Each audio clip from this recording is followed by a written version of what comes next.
السلام عليكم حناناتي حباباتي حياتي العائلة كامل. مرحبا بكم في قناة المتواضعة والمتنوعة. ما فيهاش غير طيابة، استناو مازال المزيد. وعندنا هنايا شوية ربع كاسيد، 2 كيسان فرينة، عندنا خمارة الخبز، السكر، الخل. من المستحسن يكون الابيض، انا ما كانش عندي شوية ملح. نتبعو. كان هنا ديجا درت كاس فرينة، نزيدو الكاس الثاني ونزيدو شوية عادة تاع ملح، نزيدو مغرف سكر كبيرة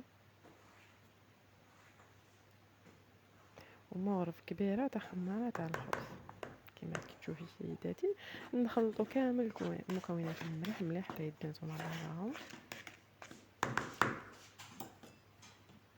نفس الكاس اللي كيلت به الفرينة كيلت به الزيت.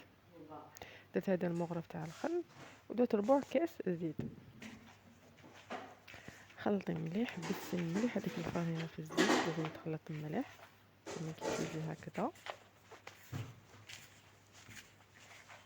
نخلطو مليح مليح. صوص ماما ربي يحفظها لي دائما في الفيديوهات تاعي. من بعد نزيدو مع دافي. الماء دافي هو هنايا حسبه هنايا قلت لكم دائما تاع الفرينه، كاين فرينه تشرب كاين فرينه اللي ما تشربش. تديري كاس سيداتي وتبداي تحطي بالعقل. من بعد كيما كتشوفي خليناها طريه ونبداو ندلكو فيها شويه حتى ترطب لي. كيما كتشوفي سيداتي، شوفي كي ديريها، ديري الباك تدخل. نحطوها تريح، نغطوها بسيلوفان. من بعد نرجعو نص ساعه الى ساعه درجه الحراره تكون. هذه الحشوه اللي حبت نخلي لها الحشوه بطريقه بزاف بنينه، الحشوه اللي نديرها صدقوني. ومن بعد ما تخمرت قسمها الخمور، فتحنا العجينه رقيقه، من احسن تكون رقيقه خاطر حتى خماره حتى تكبر لك في الكوشه، يعني حيزيد حجمها لان فيها الخماره تاع الخبز. انا درت بهذا البول اللي عندها بول اللي عندها اي حاجه دير بها عادي. هاي الحشو زدت لها شويه فرماج.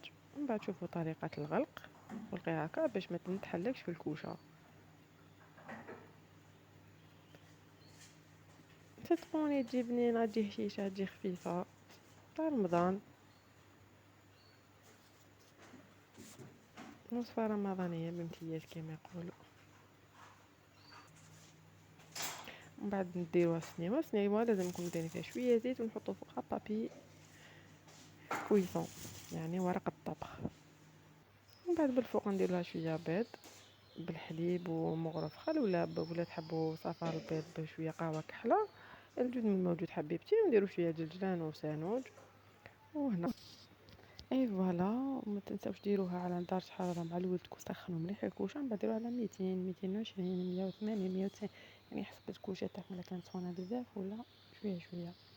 هي هذه هي النتيجه النهائيه. بصحتكم جربوها صدقوني ما حتندموا، وخلوا لي الكومونتير. سلام، عفطركم.